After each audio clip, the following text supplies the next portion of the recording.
Buenos días, digo casi tarde. Hemos dedicado bastante tiempo, estamos con una hora y media hora y un poco más. Así que nosotros también vamos a escogernos a ese tiempo. Seguimos adelante con algo importante para nosotros que estamos aquí. De varias partes han venido alumnos, se lo agradecemos, de Humberto, amigos de toda la vida hay aquí, y Humberto se excusa. Esta mañana fui a buscarlo, el médico dice que no debe venir, no se siente muy bien. Yo quería que viniera, yo quería que ustedes lo vieran, yo quería que él se alegrara de verles a ustedes también, pero no ha sido posible. De todas maneras, tengo aquí un panel, un grupo de amigos de Humberto. Aquí en esta mesa hay tres personas muy importantes para Humberto y para todos nosotros. Hay dos personas, dos mujeres. Aquí, si no se han dado cuenta, están las mujeres patrocinando esto, ¿No lo han visto? ¿Se han dado cuenta? Yo me he dado cuenta porque las mujeres tan bonitas, yo las miro a todas y de qué bien me siento. Entonces, hay dos mujeres aquí, una que va a empezar, que es Olga Connor. No voy a perder mucho tiempo en decir quién usted, porque esos tienen en la página 24, de ahí ustedes lo tienen, sus cosas, ¿verdad? Y también voy a presentar en su momento, cuando termine. Olga va a empezar. Olga Connor, que es una profesora de hace muchísimo tiempo, aunque por circunstancias que le ha tocado vivir, se ha dedicado muchísimo al periodismo, y muy bien que lo ha hecho, y la conoce mucho en el periodismo nuestro aquí. Entonces, Olga Connor va a comenzar. Vamos a hablar de Humberto, que en palabras que robo a Paco, mi amigo de Humberto muchísimo, Francisco. Humberto López es uno de los intelectuales, dice Paco, uno de los intelectuales más brillantes del mundo hispánico. Así empieza él. ¿Sí? Punto. Los tres van a hablar, dice que no voy a hablar de Humberto. Ellos van a hablar de Humberto. Ellos que han vivido la vida con Humberto.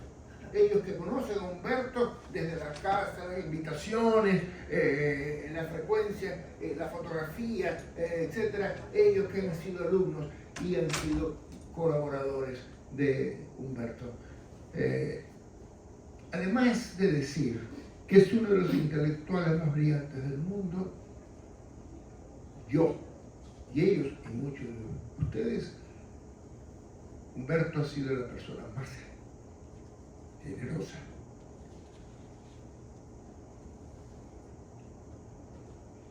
Vamos a comenzar entonces con Olga, que les va a hablar de Humberto. A ver. Muy bien.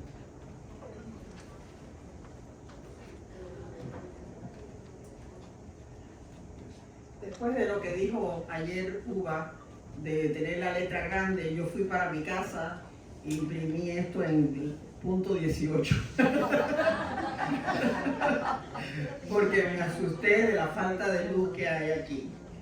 Les quiero decir que la razón por la que yo conocía, que dice ahí Humberto López Morales, que yo he conocido, y es un título que sugirió Rosalvi, es porque no solamente yo lo conocí en el momento en que llegué a la Universidad de Pensilvania en el año 64, sino también hemos cenado muchas veces, hemos conversado, lo he entrevistado, etc. Y claro, muchas de estas cosas ya están publicadas, así que yo lo que tengo es como una especie de collage dividido en 3 partes, ¿no? Cuando llegué a Filadelfia era el año 1964 y en el otoño comencé mis estudios de posgrado en la Universidad de Pensilvania en Filadelfia, en el departamento de lenguas romances. Era un momento en que ese departamento se consideraba número 1 prácticamente, después de Harvard, debido a que ellos recogían todo el teatro del siglo de oro e incluso compraron obras de teatro que eran de las escogidas, de todas esas obras de teatro que las vendieron en España en el siglo XIX. Se las vendieron a la Universidad de Pensilvania, que como ustedes saben, la fundó Franklin y que además era una de las más antiguas. Así que era maravilloso estar allí en aquel departamento. Pero ¿cuál no sería mi sorpresa cuando me encuentro con que el primer libro que tengo que estudiar en las clases de Arnold G. Reichenberger, que era el especialista del teatro del siglo de oro español, lo había editado un cubano, Humberto López Morales, cuya primera obra crítica era Églogas de Juan de la Encina, de 1963, de un tiempo tan antiguo como lo que yo buscaba, porque yo quería escaparme del tema de Cuba. Yo venía de Puerto Rico exiliada y estaba destruida con todo lo que nos había pasado, y yo dije, ¿será que él también quiso escaparse? Se fue a España a estudiar las Églogas. Pero no, era demasiada coincidencia. Según me confesó después, cuando lo conocí en persona, era su tesis de doctorado en filología románica para el profesor Rafael Lapesa de la Universidad Complutense de Madrid de 1962. Y la publicación fue en el 63 con las American Publishing Company. Yo venía de la Universidad de Puerto Rico de estudiar nada menos que con el profesor Federico de Onís, que se había ido de Columbia University en Nueva York y entonces en Puerto Rico lo había invitado el rector de la universidad. Lo mismo que hizo con Juan Ramón Jiménez. Es más, yo estudié con la secretaria del museo de Juan Ramón Jiménez y Zenobia Comprubí y lo había conocido. Y después mi segundo lector de tesis fue Germán Gullón, el hijo de Ricardo Gullón, que fue el que se especializó en Juan Ramón Jiménez. Así que para que ustedes vean todas esas conexiones extrañas. Bueno, entonces eso me preparó en cierto modo para enfrentarme con el libro de las Églogas, que era un lenguaje muy raro. Yo no sé si ustedes alguna vez se han metido en esa época anterior a las obras de teatro del siglo de oro. El idioma de Cervantes me había ayudado mucho, porque claro, lo que me enseñó Federico de Onís fue el Quijote. Él editó el Quijote y luego nos enseñó el Quijote y se demoró una semana entera hablando nada más que del título.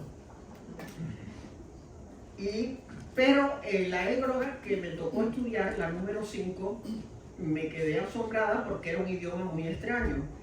Y sobre todo que él usaba unas palabras de algo llamado sayagués. Muchos han dicho que era de verdad el idioma de Sayago, una comarca de Zamora, pero en la comarca de Zamora en España, pero después López Morales me dijo que no, que eso era un invento de la Encina y que él simplemente lo usaba para demostrar que era un lenguaje rústico. Como ustedes saben, en Latinoamérica, cuando han leído obras que imitan los lenguajes de cada país, ¿no? Las cosas rústicas, cuando quieren ser muy realistas, eso es lo que estaba tratando de hacer Juan de la Encina. El impacto que me hizo el libro fue tremendo, pero claro, yo no pude decir nada en ese momento que acababa de empezar en las clases, no podía decir nada sobre la lengua de Juan de la Encina. Lo único que me llamó la atención fue precisamente que algunas palabras yo las recordaba de La Habana, de Cuba, como por ejemplo que esto y que lo otro, que él que le llamaba que yo otro. Y yo digo, bueno, que yo otro es que esto y que lo otro, cosas así. Pero en otras palabras, el sayagués fue de lo que más me interesó en ese momento. Y luego seguí estudiando en el mismo curso cosas que también publicó nuestro querido Humberto. 3 comedias de Torres Naharro, Soldadesca y Himenea y Aquilano. En New York también las American Publishing Company, y Tradición y Creación en los Orígenes del Teatro Castellano en Madrid, Ediciones Alcalá, 1968.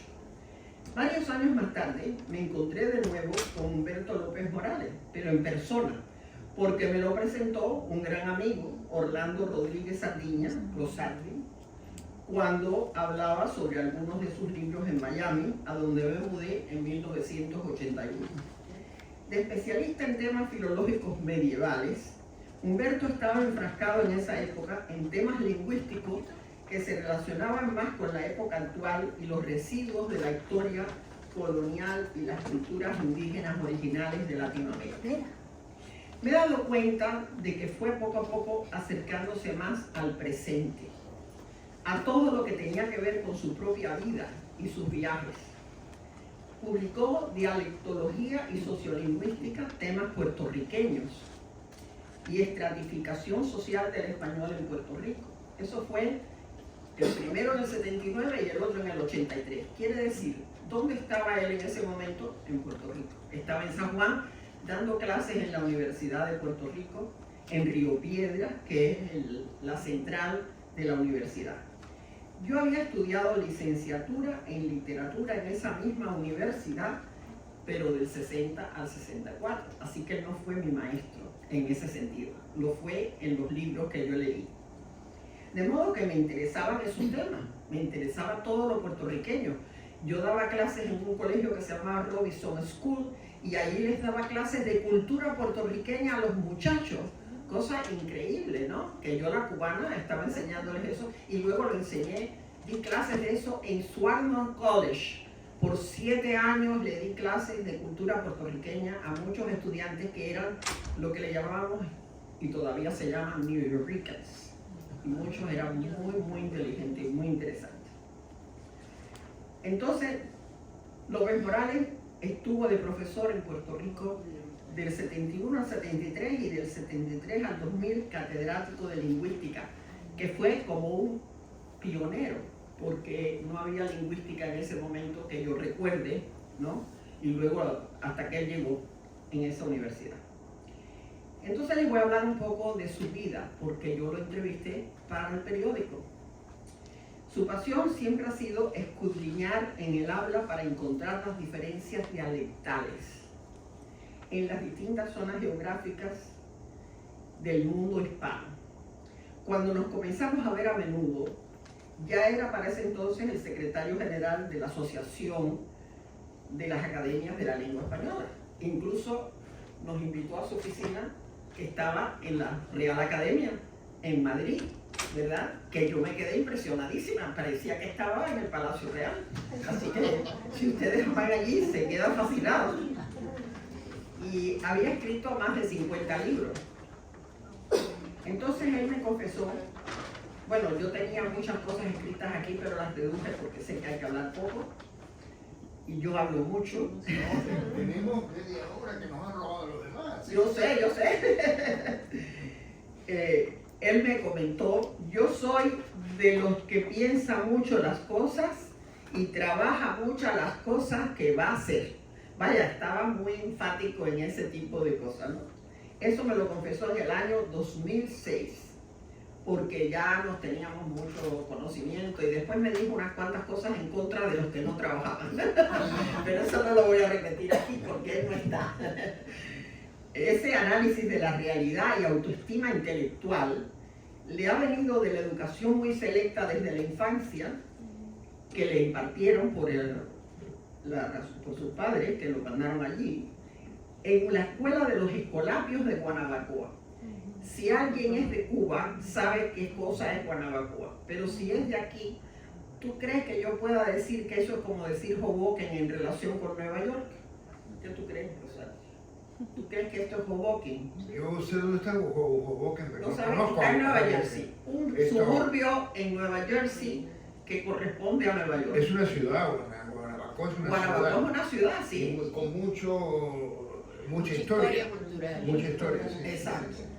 Entonces, bueno, en Guanabacoa vivió una tía mía también. Y bueno, es muy interesante que allí hubiese una escuela muy importante de los escolapios. Entonces él me comentó, mi padre, que era anticlerical, pero franquista, una combinación rarísima, decidió que su hijo tenía que estudiar con los curas, porque sabían enseñar mejor que nadie.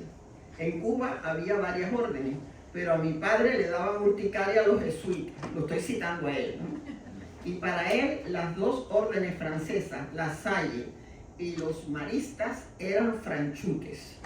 Así que él siempre tenía un humor irónico que aprovechaba cuando hablaba, ¿no? En ese antiguo convento e iglesia del siglo XVIII, donado en el XIX por la reina Isabel II de España a la antigua Escuela Pía San José de Calasanz, transcurrió su niñez y juventud hasta el 5º grado de bachillerato. Había un salón, y empiezo a citarlo también, que le llamábamos el Salón de la Reina, y en el centro un retrato enorme de Isabel II, bastante opulenta, con corona y todo, aunque no sabíamos qué reina era. A pesar de su vida disipada, los escolapios la tenían veneración. Bueno, los estudiantes no se enteraron de lo que hacía Isabel II. Fue en aquella escuela donde aprendió la naturalidad con que trataba a los estudiantes en sus clases universitarias y también su sentido histriónico. Vuelvo a citarlo. Siempre con los discursitos y los actos cívicos, las paradas, el beso a la patria. Yo estaba allí con toda esa teatralidad y así él era en sus clases, me contó. Soy de los que cree que uno no tiene derecho a aburrir. Un profesor tiene que decir cosas serias, pero no tiene derecho a decirlas seriamente. Uno tiene sus trucos. Siempre me pueden preguntar algo en cualquier momento de la clase, menos dos cosas: mis años y mi peso. Y lo mismo que les pasó a ustedes, les provocaba risa a los muchachos. Así se iban relajando un poquito y volvíamos a lo serio, porque era muy serio lo que él hablaba, eso no hay duda.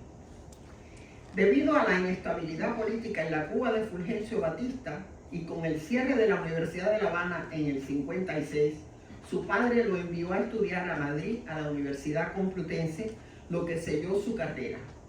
Con su doctorado en el Departamento de Filología Románica, partió a Estados Unidos y en una carrera vertiginosa que lo llevó de la Universidad de New Hampshire, pasando por Austin, Texas, a la Universidad de Rice en Houston. En menos de 10 años aterrizó en San Juan, Puerto Rico, ciudad en que carenó, porque para ese entonces su madre, Hilda Rosaura Morales del Portal, que prefería el ambiente hispano, ya vivía con él.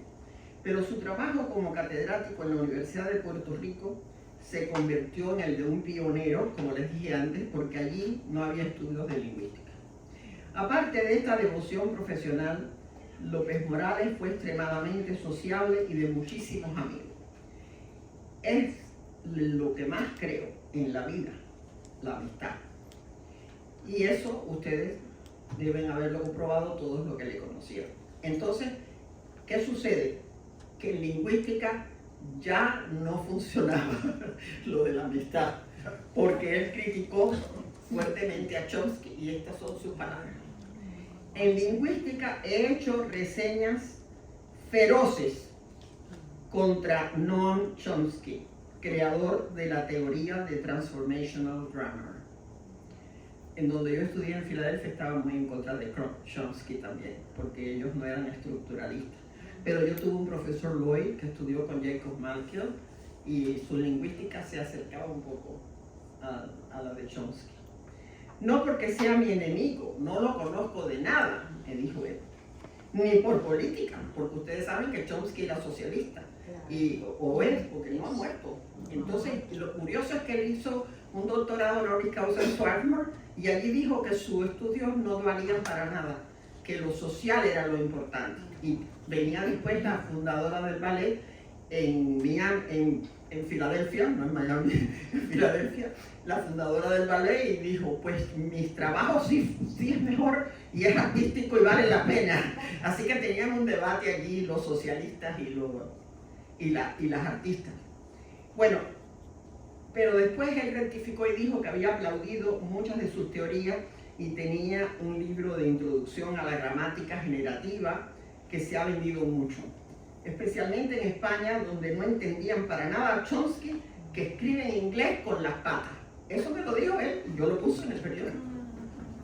Bueno, el español en América es uno de los libros que yo destaqué mucho y por eso lo escojo aquí, que se llama La aventura del español en América, y ha sido uno de sus trabajos más difíciles, me dijo. Uno está acostumbrado a escribir para colegas, hay que cambiar el tono, no usar tecnicismo. En la segunda edición hay un capítulo nuevo de los lenguajes marginales y todos los capítulos, menos el del 98, han sido rehechos. Estas son palabras de él, no he sido yo la que he dicho eso. Son 500 años del español en América, pero son solo los momentos estelares, no se puede poner todo.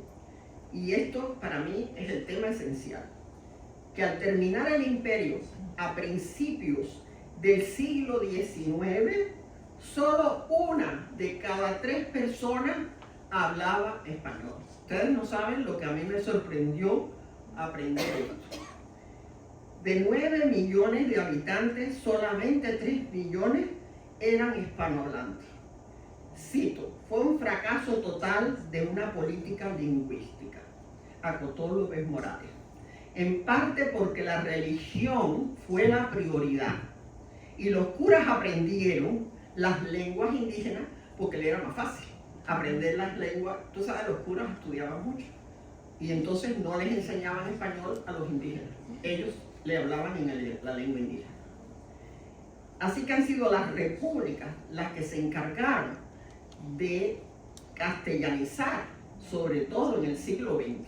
Algo esencial para las democracias es la unidad de la lengua y el alfabetismo, como aprendieron los americanos en los Estados Unidos, que todo el mundo quería que aprendieran inglés. Yo he sido maestra de hijos de italianos, de polacos, de franceses, que nunca aprendieron el idioma de sus padres. Muy diferente lo que pasa aquí, y lo diré un poquito después. Algo esencial. Bueno, y por cierto, una anécdota mía en Sucre, yo estaba en el Parque Central, que yo quería comprar un sombrero raro, hecho por los Aymara, y el Aymara no sabía hablar castellano. Entonces se reunió un grupo de gente alrededor porque estábamos regateando, ¿verdad?, el precio. Y el Aymara hablaba con señas y yo también, y entonces todo el mundo quería ver cómo resolvíamos. ¿Y quién ustedes creen que ganó? El Aymara, claro, él ganó. Él me vendió el precio que él quiso. Y en su idioma, que es lo que es interesante. Dijo Humberto hace varios años, claro, que en México había sido un gran éxito la castellanización. Hay poco más de 1 millón de monolingües que solo hablan el idioma indígena, entre 101 millones de hablantes. Lo que queremos es que haya hablantes bilingües porque el español da acceso a todo. Eso no es lo que creen en Bilbao y en Barcelona. Pero eso no lo dijo él, eso lo digo yo. He tenido esa experiencia. En el año 2004, ya Humberto había hablado en el Centro Cultural Español de Miami presentando el Diccionario Académico de Americanismo, del que fue director y que contaría con 6.000 artículos y 600.000 acepciones.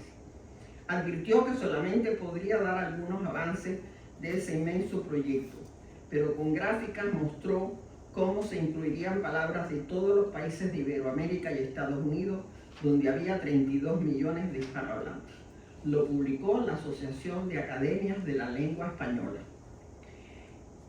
Y como estamos en Miami, quiero hablarles de la tercera parte, que es el habla de Miami, el español de Miami. La primera premisa que se plantea es que si una lengua se considera positiva entre los miembros de la comunidad bilingüe o multilingüe, supervivencia y cuidado están asegurados. Pero si existe una actitud negativa hacia la misma y se habla lo que se llama aquí español de cocina, kitchen Kitchen Spanish. Y a la larga, ese idioma muere. La gente de esta ciudad no se ha dado cuenta quizás de que hablamos español por nuestras creencias. Y no son creencias religiosas, sino culturales. En muchos sitios de Estados Unidos donde residen hispanohablantes, puede que el español se haya convertido en un habla de poco vocabulario, de extrañas influencias sintácticas, pobre en general. Pero en Miami la lengua castiza se revitaliza con cada nuevo recién llegado, con cada acto cultural en este idioma, aun cuando nunca nos damos crédito por lo que hemos logrado. En un momento dado yo hice entrevistas y las presenté en la Universidad de Miami de 19 grupos que se reúnen en Miami para discutir libros de español. Eso es fascinante. Y luego Matías Montejo me protestó porque no incluí el de él y digo, pero el tuyo era de hace varios años. No puedo, si incluyo a todos los que había en los años 70 y de todo hubieran sido muchos más. Y de teatro sobre todo. Las causas, nos dijo López Morales en su libro Los cubanos de Miami, Lengua y Sociedad, publicado por la editorial Universal, que es de aquí de Miami, son las creencias de los miamenses, ideas reales o supuestas, integradas por ingredientes cognitivos o afectivos que producen actitudes abiertamente positivas hacia el español entre los individuos de esta ciudad multilingüe en contacto con el original del país, el inglés. Que escritores de reconocida trayectoria vivan en Miami y produzcan en español, que se haga teatro como Yaina Chaviano, que ha publicado en el mundo entero y lo escribe todo en Miami. Y que haya prensa escrita, radio, televisión en esta lengua y se use para el intercambio comercial constantemente, se debe a la actitud positiva que tienen los hablantes que no la dejan reducida al ámbito doméstico. Y esto lo ha comprobado López Morales de modo científico con una medición tipo Likert que enfrentó a los sujetos de investigación con 20 aseveraciones, tanto afirmativas como negativas, acerca de una serie de creencias muy extendidas popularmente. Las creencias motivadoras medidas por este test fueron en que el español era, número uno, importante como rasgo de identidad cultural, segundo, de uso público, que no llegará a desaparecer en la comunidad cubana de Miami, tercero, que es provechoso para los negocios, y cuarto, que es la lengua de los antepasados, quinto, que es un vehículo de una gran cultura internacional, sexto, que es aceptado hablarlo en público sin malestar alguno, y séptimo, que es muy provechoso para viajes internacionales. Pero lo que la mayor puntuación fue el orgullo de los cubanos de Miami de mantener el español. El índice de los Estados Unidos, nacidos aquí, era mayor, 100%. ¿Y quién lo diría? La influencia de la cultura norteamericana no ha hecho mella en esta creencia. López Morales también estudió las actitudes hacia el Spanglish, pero dijo que era lógico que existiera Spanglish y que ahí tiene una serie de detalles sobre el Spanglish, pero no lo voy a mencionar ahora porque quiero terminar hablando de la Enciclopedia del Español de los Estados Unidos, que fue un anuario del Instituto Cervantes 2008 y que muchos de nosotros que estamos aquí colaboramos en ese libro, y a mí me tocó en la televisión, aunque yo pedí escribir sobre la telenovela porque él tiene unas explicaciones sobre la telenovela también. Dice que la telenovela es fantástica porque, número uno, mucha gente aprendió español y yo tengo testimonio porque yo participé en muchos congresos de la telenovela para reseñarlo y hablé con gente de Israel, gente de Argentina, que les vendía los programas a Israel. Y las israelíes aprendieron español, sobre todo los jóvenes, para hablar con los actores que iban de Argentina a visitar a Israel porque tenían una fama tremenda allí, esas telenovelas juveniles. Y las de Croacia también. Se creó un gran interés en el español en Croacia. Y vaya, hablé con toda esta gente, así que eso fue muy interesante. Pero me dijeron que hiciera la televisión, porque claro, la televisión es lo que hacen en los Estados Unidos.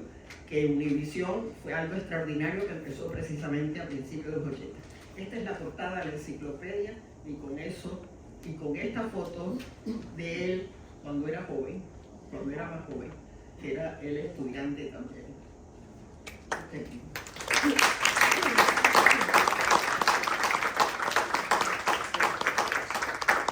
Y le tengo mucho cariño.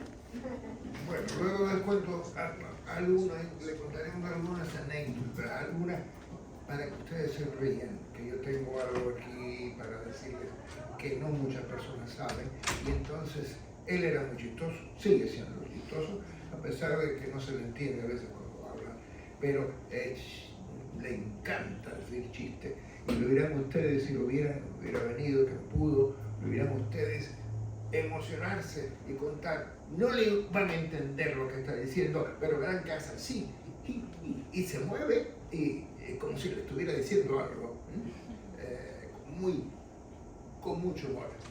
Pues ahora, gracias Olga. Sí, claro, no te voy a conocer, yo haciendo gracias Olga, es que uno es muy joven, la mente funciona de esa manera. Esto, aquí te digo, ella le va a decir qué nombre es el mío. Natalia, vamos a llamarle, son todos amigos. Natalia Castillo Fadik, de la Universidad Católica de Chile, en Santiago. Sigue ella. Muy buenas tardes. Muy buenas tardes. Voy a tratar de ser lo más breve posible en honor al tiempo. Muchas gracias en primer lugar a los organizadores del Congreso y muy especialmente a mi querido amigo Orlando Rodríguez por esta invitación a participar de este homenaje que a mí realmente me emociona mucho. Esta exposición se titula Humberto López Morales, un lingüista extraordinario, un maestro fuera de serie. Mucho hay para decir en torno a la figura de Humberto López Morales, a quien se rinde merecido homenaje en este congreso. Esta presentación abordará tanto algunos de sus muchos y fundamentales aportes a la lingüística hispánica, como sus características personales, aquellas que han hecho posible tanto su amplísima y variada productividad, como su inenarrable impronta en sus estudiantes, discípulos y amigos. Nos referiremos a su carácter pionero en sociolingüística hispánica, en metodología de la investigación y en léxico-estadística, su contribución a los estudios del léxico disponible, el léxico básico y la riqueza léxica en español son algunos ejemplos de su convicción de que los estudios científicos de la lengua requieren operar sobre datos empíricos representativos analizados con criterio científico. Si esta necesidad de apoyarnos en datos hoy nos parece evidente, mucho tenemos que agradecer al trabajo desarrollado por Humberto López Morales a lo largo de más de 50 años. Revisaremos además sus contribuciones a la lexicografía hispánica, a la historia de la lengua, a la dialectología y, por cierto, a la instalación de una mirada más optimista en el ámbito académico respecto de los efectos de la globalización y la descentralización en la evolución del español actual. Nos enfocaremos, por último, en su faceta como formador de varias generaciones de especialistas en distintos rincones del mundo, tanto en el aula o en la dirección de tesis como a través de su obra. Es cierto que la impresionante magnitud de su productividad y el peso de sus aportes fundantes a la lingüística hispánica explican en sí mismos cada reconocimiento. Sin embargo, la entrañable motivación de los organizadores y el compromiso de todos quienes han querido atravesar mares, tierras y usos horarios para estar presentes en este congreso ha de atribuirse sobre todo a sus inefables cualidades personales y a la huella que éstas han dejado en cada uno de nosotros. Menciono solo algunas, de las que muchos podremos dar fe y que nos traerán de seguro recuerdos esenciales: su generosidad, su horizontalidad en el trato, su contagioso entusiasmo y pasión, su sentido del humor, veloz e inimitable, su amor por la vida. Humberto López Morales nos ha enseñado de lingüística, pero sobre todo nos ha enseñado a vivir. Por eso estamos aquí. Lingüista soy, nada de la lengua me es ajeno. Parafraseamos aquí en variación libre la célebre frase de Terencio: con su hombre soy, nada del humano me es ajeno. Y es que buscamos reflejar mediante esta pequeña licencia literaria una de las características más destacadas de Humberto López Morales. El no solo tener una vasta formación en asuntos lingüísticos, sino el haber trascendido esa formación, generando conocimiento nuevo en las más variadas materias, desde distintos enfoques y con innovadoras metodologías. Procuraré ser breve en este punto, pues justamente es su faceta como lingüista la que ha sido, con razón, la más abordada en homenajes previos.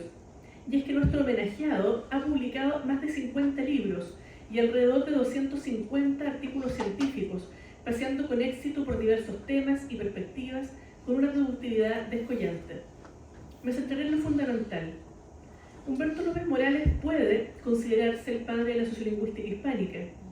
Ha sido además pionero e impulsor de los estudios léxico-estadísticos en español y de las metodologías de investigación basadas en datos empíricos. Dentro de sus obras señeras destaca su sociolingüística y sus métodos de investigación lingüística, con su distinción entre universo absoluto y relativo, ambas bibliografía mínima en muchísimas universidades. A López Morales debemos el léxico disponible del español de Puerto Rico, base de abundantes estudios de réplica realizados en diversos lugares del mundo hispánico, e inspiración también de multiplicidad de estudios afines concebidos en el marco del proyecto panhispánico de léxico disponible, del que ha sido director y coordinador.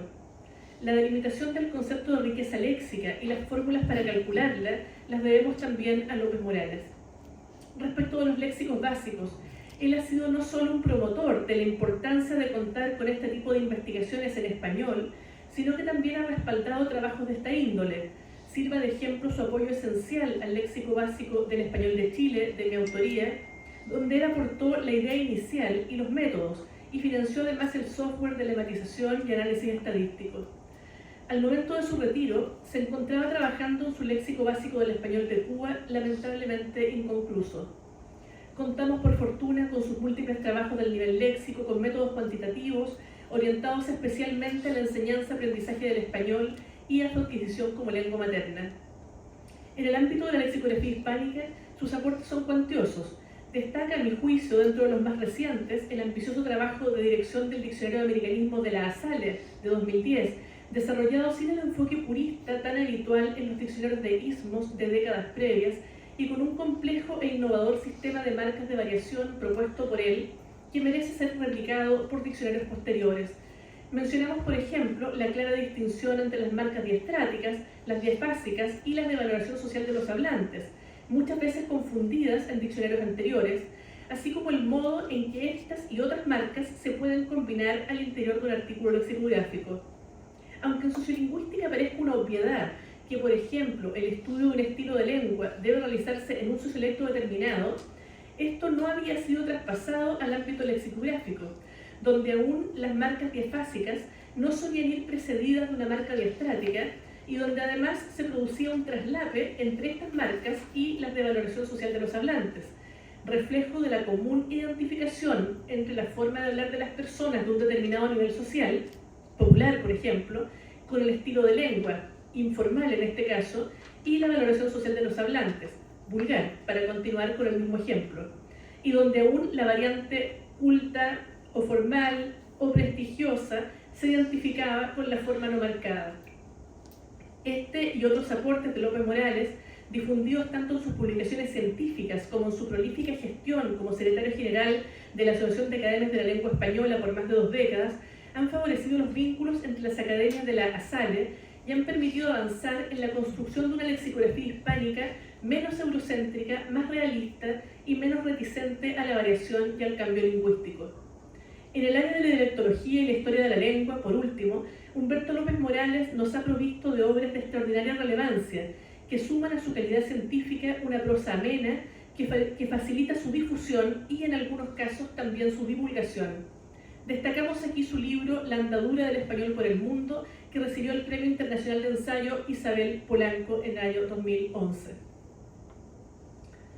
Podría continuar hablando de su valiosa y cuantiosa obra, pero me han pedido referirme también a Humberto López Morales como persona y como maestro. Pensé mucho en cómo comenzar estas palabras, demasiado por decir, insuficientes palabras para expresarlo todo. Y pese a mi afanosa búsqueda de un inicio a la altura, lo primero que viene a mi mente es una canción de una famosa cantante italiana ya fallecida, cuya primera estrofa dice así: Por si acaso se acaba el mundo, todo el tiempo de aprovechar. Corazón de vagabundo, voy buscando mi libertad. Corría el año 2002, cuando minutos antes de terminar una de sus extraordinarias clases en la Escuela de Lexicografía Hispánica en Madrid, el maestro Humberto López Morales cantó el estribillo de esta canción, mientras nos aconsejaba viajar al sur para conocer las maravillas de Andalucía. En ese momento, el maestro rompió el hielo para siempre entre el grupo de jóvenes hispanoamericanos que lo escuchaban en silencio, con admiración reverencial, y el profesor que había revolucionado la lingüística hispánica con sus investigaciones señeras. Con 10 palabras y un ritmo contagioso, el maestro se apartó del cómodo Magister Dixit, bajó de la tarima dispuesta en la sala para relevar la figura del docente, estableció una relación horizontal con sus alumnos y unió indisolublemente sociolingüística con diversión, investigación con pasión, Andalucía, tierra fundamental en la formación del español americano, con Rafaela Carrà. De pronto la sociolingüística salió de los espacios de trabajo y comenzó a acompañarnos a los cafés, a los bares, a los días de fiesta. Nuestra vida había sido permeada por la impronta de este maestro inolvidable y ya no habría marcha atrás. Y es que quien estaba ante nosotros no era únicamente el gran investigador y sociolingüista pionero que habíamos conocido por los libros, sino un maestro en todo el sentido de la palabra. Alguien capaz de compartir sus muchos conocimientos, pero por sobre todo alguien capaz de compartir su ser, esa chispa que anima sus múltiples contribuciones. Cuando López Morales enseña, lo hace con claridad y entusiasmo, impulsando la reflexión, pero al mismo tiempo, aún sin proponérselo, transmite una pasión inenarrable por la disciplina y por la vida. Hablamos de un maestro completo, de alguien que educa en el aula y fuera de ella, porque es siempre la misma persona, esa que en un uso casi mágico del tiempo logra investigar, publicar, enseñar, gestionar, coordinar, viajar por el mundo, atender a sus discípulos, disfrutar con sus seres queridos, no saltarse ninguna comida y mantener un excelente humor y una desbordante energía. Hablamos de integralidad y de jovialidad. Hablamos de una organización y de una productividad a toda prueba. Hablamos también de generosidad en todo el sentido de la palabra. Generosidad con el conocimiento, generosidad con su tiempo, con su vida, generosidad completa para con sus discípulos y amigos, generosidad material e inmaterial, generosidad que da de la mano con la humildad propia de los grandes y con la horizontalidad en el trato. Tuve la suerte de realizar mi tesis doctoral bajo su tutela. Cada vez que quise sorprenderlo con nuevas perspectivas teóricas y novedosas propuestas metodológicas, terminé descubriendo que cada autor que pretendía citar, lo citaba a él, y que lo novedoso que quería presentarle, él ya lo había desarrollado años A. Como contraparte de su prolificidad, estaba su modestia, manifiesta su entusiasmo para recomendar obras de otros en lugar de las propias. Como maestro ha sido inigualable. Viviendo en países distintos, con hasta 6 horas de diferencia, brindó a su tesista acceso completo, no solo al teléfono de su oficina, sino también al de su casa, para que lo llamara cuando necesitara discutir algún problema teórico o metodológico, fuera día hábil o festivo. Su completa disponibilidad nunca se condijo con lo apretado de su agenda. Estoy segura de que no soy la única que podrá afirmar que cada uno de sus estudiantes y amigos nos sentimos su prioridad en cada momento compartido. Su sencillez, además, le ha permitido valorar especialmente a los más jóvenes, como aquella vez que prefirió una copa con su tesista y un par de estudiantes de pregrado en un barrio universitario antes que una cena con ilustres autoridades en Chile, o cuando al enterarse de que una exalumna latinoamericana se encontraba de paso en Madrid recién doctorada, la invitó a comer nada más y nada menos que al Ritz para festejar su logro. Su sentido del humor rápido y preciso, su contagiosa pasión por la vida, su facilidad para establecer relaciones profundas con los demás, no se quedan relegados a los fines de semana o al ámbito privado, lo acompañan en cada momento, en las calles, en las tiendas, en los restaurantes, en los taxis y, por cierto, en cada una de sus clases. En su caso, la alegría y la pasión para enseñar nunca fueron parte de un método cuidadosamente estudiado para favorecer el aprendizaje. Humberto López Morales simplemente es él, en todo momento y lugar. Y siendo él, transmite un mensaje que traspasa las barreras de los métodos o de las teorías que pueden reproducirse y anotarse en cuadernos. Lo esencial de su mensaje queda guardado en una memoria afectiva, sinestésica, entrañable. Hablar de Humberto López Morales resulta en verdad inefable. ¿Habré logrado explicar con palabras aquello que congrega hoy a sus discípulos y amigos?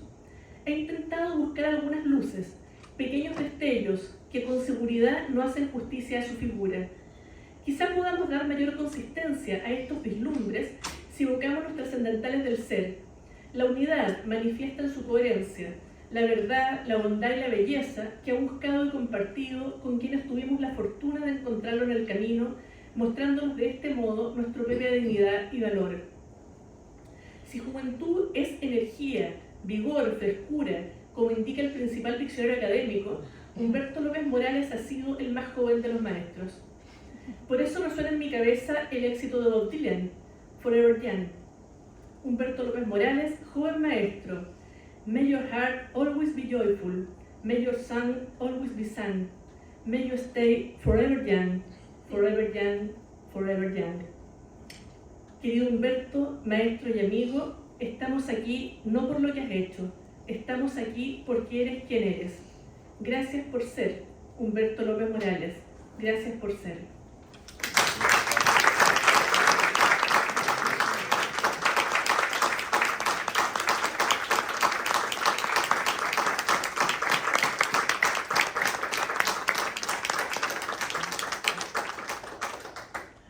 Que se me pase a que hay personas que conocen el cariño que le tuvo Humberto siempre a la ANLE. Aquí está el director honorífico Gerardo Piña, que sabe que le tuvo especial amor Humberto a esta institución, hizo por ella también, trató de hacer todo lo posible, lo que estaba a su cargo. En fin, sabemos también que en ese momento, y vamos a pasar también en un momento determinado, todo quiso donar toda su biblioteca a la RAE, a la Real Academia. Y ahí está, en la Real Academia, pueden visitarla, toda su biblioteca, y en cajas especiales. Por ahí están los fantasmas que están hablando un poco. Sus libros y cajas preparadas para futuros investigadores que quieran hacer y futuros planes que él tenía están allí en ese momento en la biblioteca. Hay que decir también que en la biblioteca de la sala de la Real Academia está la biblioteca general, que es la biblioteca preciosa, ¿verdad? Que ustedes conocen, pero hay dos bibliotecas más, las de Rodríguez Moñino, ¿verdad? Y la de Lamas Alonso, ambos españoles, pero el único hispano que ha donado y tiene su biblioteca en la Real Academia es Humberto.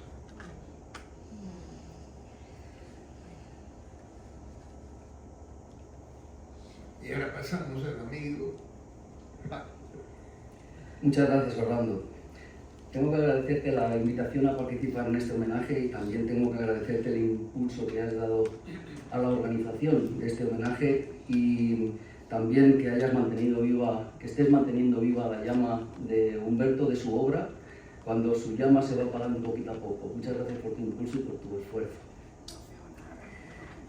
He de confesar que cuando Orlando, coordinador de homenajes de este tercer congreso de la ANLE, me propuso participar en el homenaje a Humberto López Morales, se me hizo un nudo en la garganta. El nudo se debía a la emoción de ser cómplice de un acto de justicia académica y de mínima compensación personal por el esfuerzo que Humberto ha realizado en beneficio del universo hispanohablante y por su labor de promoción y estudio de la lengua española por todos los rincones del mundo. Pero el nudo se hizo más pronunciado al saber que Humberto no podría acompañarnos ni escuchar todo lo que tenemos que decir sobre él. Por eso he optado por redactar unas líneas en forma de carta que quiero enviarle y que ahora voy a compartir con ustedes. Verán que conocimos prácticamente a la misma persona todos. Querido Humberto, querido maestro, te escribo estas líneas con la esperanza de que un rayo de luz te permita, quién sabe, leerlas algún día. Quiero decirte algunas cosas que en parte ya sabes porque te las he dicho en persona, o te las han hecho saber por otro lado, pero que en parte nunca te he comentado.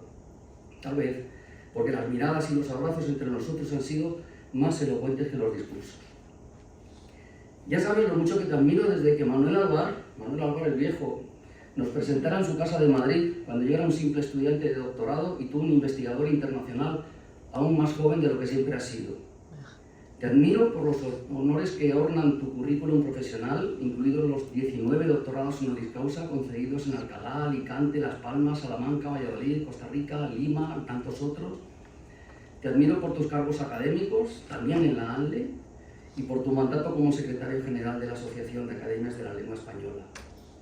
Te admiro por ser autor de más de 300 publicaciones, entre ellas las conocidísimas La aventura del español en América y la globalización del léxico hispánico, aunque mi libro favorito, que aún conservo firmado por ti, sigue siendo Estratificación social del español en San Juan de Puerto Rico.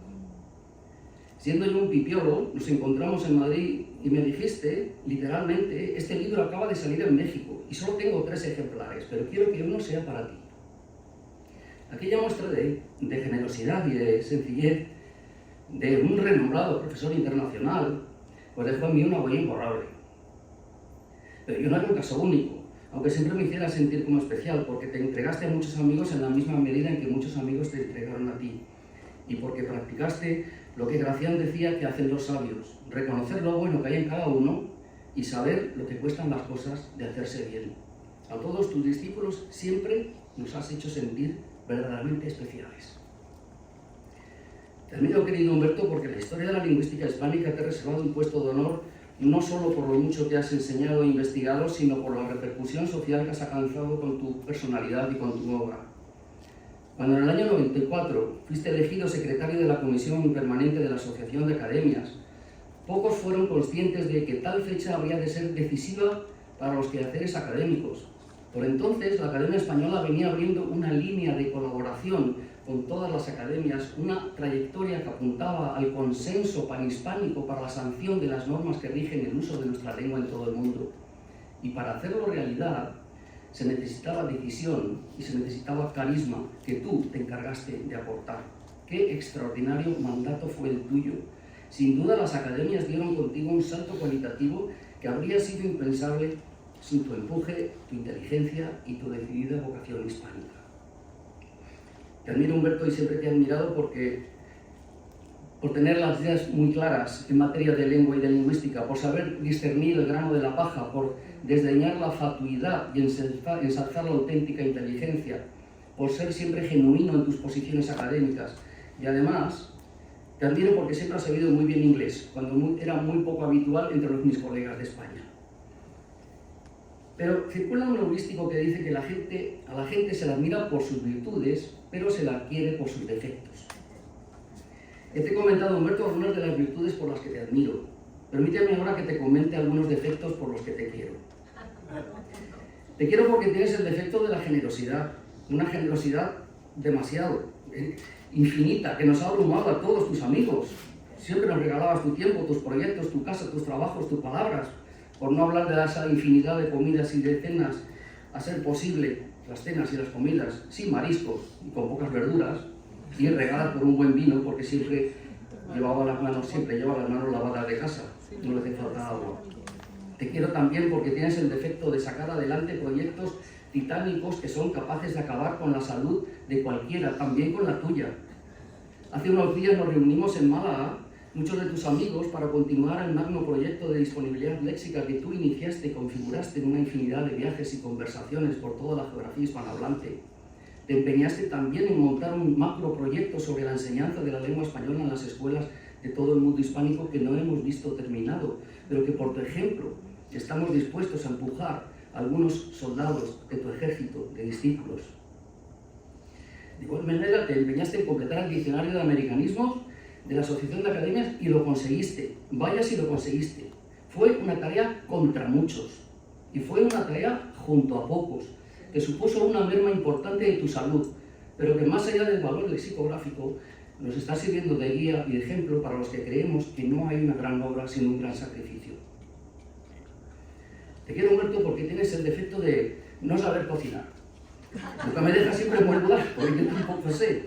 Aunque reconozco que no sería capaz de tener el frigorífico vacío como tú, ni comprarme un frigorífico de 2 puertas gigante solo para disfrutar de un dispensador de hielo.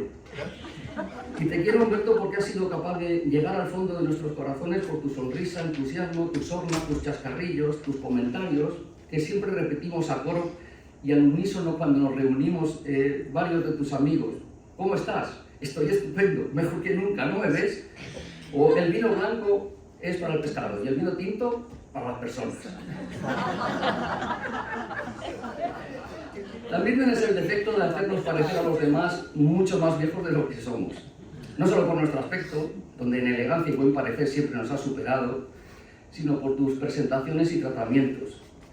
Es verdad que me llamas muchas veces y te refieres a mí como joven maestro, pero el detalle lo compensas proclamando siempre ante desconocidos, que es lo peor, que soy tu hermano mayor. Con todo también te quiero por eso.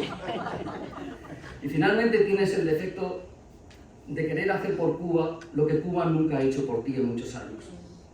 En la entrevista que te hice para la revista Encuentro en 2008 decías que a pesar de no ser político, afortunadamente, sí tenías interés y preocupación por seguir las cosas de Cuba.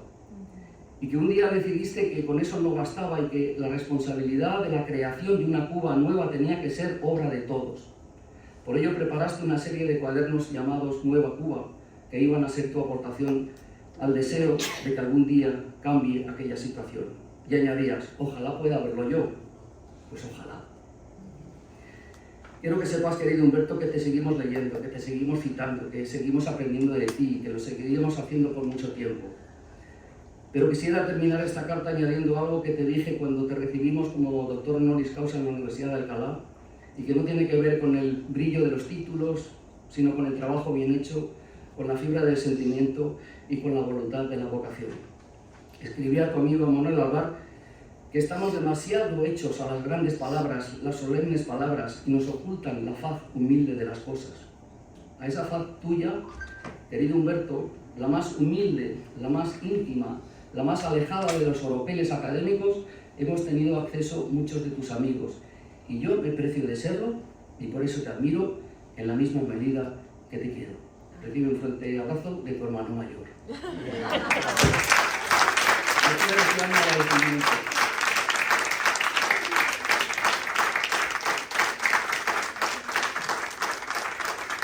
Ahora le voy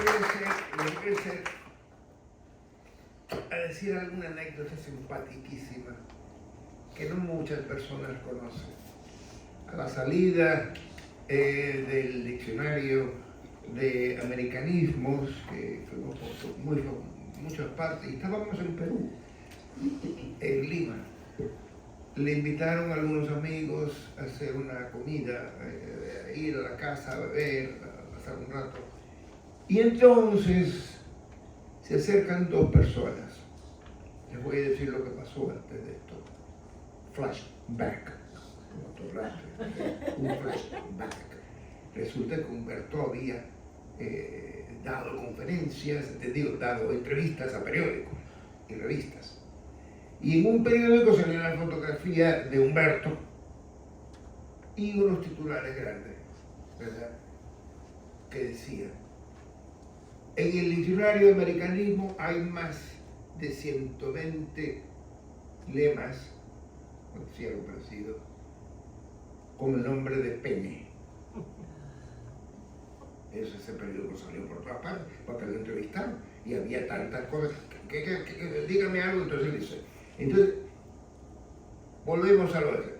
Y en el periódico, en la casa estábamos, y vienen 2 señoras que ven una al lado de la otra y se acercan, y estaba él sentado en un lugar y dice: ¡mira! Aquí está el hombre del pene.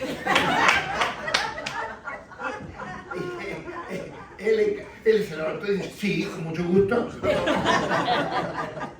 Esa es una anécdota que hice en Lima, que sucedió a través del consulado. Ahora,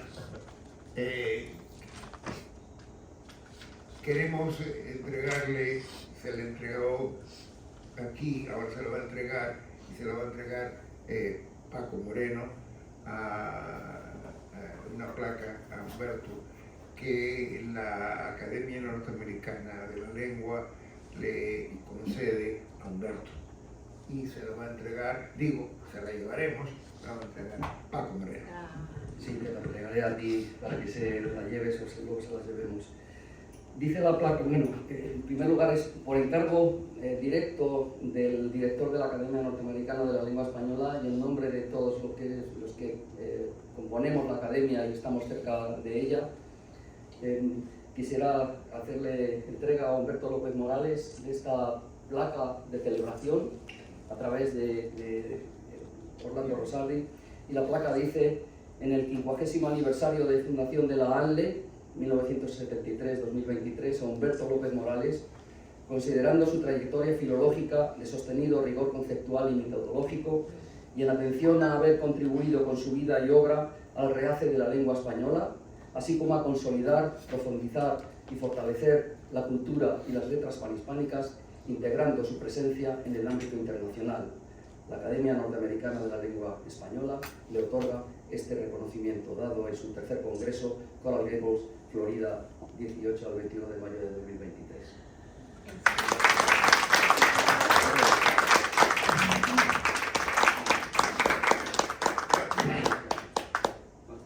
Se le haremos llegar a Humberto y sobre todo le haremos llegar algo de aquí, de lo que ha pasado aquí, que aquí hay mucho amor, mucho cariño. Eso trataremos de comunicarlo, a ver si le llega algo de esto a él. Muchas gracias. No quiero salir de esto, quiero que, Gerardo, por favor, acércate.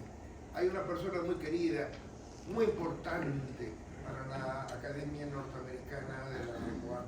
Cuando yo entré a ella estaba Don Betanzos, pero inmediatamente estuvo Gerardo, pero queremos que estás aquí y has venido de Nueva York, has venido de tu sede, pero queremos que digas algo, porque sé que conociste a Humberto y nada. No, Humberto lo quería muchísimo y fue a través de Odón Betanzos, ¿no?, que lo conocí, y efectivamente, ¿no?, él tenía mucho interés siempre en la Academia Norteamericana y nos ayudó continuamente, la verdad, ¿no? Y ahora a nivel personal, pues también todo lo que se ha dicho aquí es tan emocionante, ¿verdad? Y tan verdadero, ¿no? Pues, sobre todo para los que lo conocimos, ¿no? Esos chistes, los chistes perdísimos. Era tremendo. Y después también me acuerdo que era muy exquisito, ustedes saben, ¿no? Muy exquisito. Decía: mira, Gerardo, yo todos los años, ¿no?, renuevo mi vestuario. Sí, es verdad. Y lo hacía. Y me acuerdo que una vez, creo que era no sé si fue en Burgos, si no me equivoco, uno de estos congresos y tal. Y estábamos todos, habíamos ido a almorzar, nos invitó él, claro, y estaba Jorge Covarrubias y algunos más, él estaba al lado de Humberto, ¿no? Entonces, pues, había que pedir y tal, la bebida, no sé qué. Y Covarrubias se acercó al camarero y dice: Covarrubias, se fue para mí una cerveza. Y Humberto se quedó horrorizado. Aquí no se toma cerveza. Ya, vino, ¿verdad? Vino, y tiene que ser este vino, ¿no? Así era. Y después, cuando yo pasaba también momentos difíciles, digamos, sobre todo al principio en la academia y tal, ¿no?, él siempre me apoyó en todos los sentidos, ¿no? Y después, pues, he estado también con él, estuve con él en la elaboración del diccionario de americanismo, y después recuerdo perfectamente con la enciclopedia. Exacto. La famosa enciclopedia, mucho, sí. que fue de él realmente, ¿no? Es decir, que, en fin, todos le debemos, pero sobre todo eso, ¿no?, el sentido de la amistad, ¿no?, y de la fidelidad. Así que yo me uno, ¿no?, a este homenaje al gran Humberto López Morales.